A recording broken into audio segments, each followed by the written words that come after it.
Може би всеки от вас е изпитвал болката на болно ухо. Когато бях дете, за съжаление, боледувах много и ушите непрекъснато страдаха.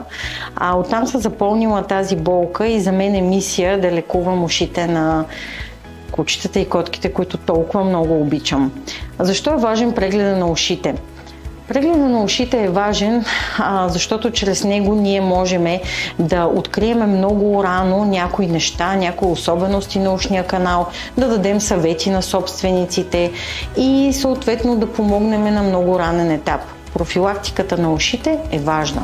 Когато има проблем, благодарение на отоскопския преглед, можем да разберем първоначална информация, свързана с изследване на самия ушен канал. Но всичко, което вижда отоскопския преглед, е само до тъпанчето. Как да погледнем под тъпанчето? Защото ухото като орган продължава и след него.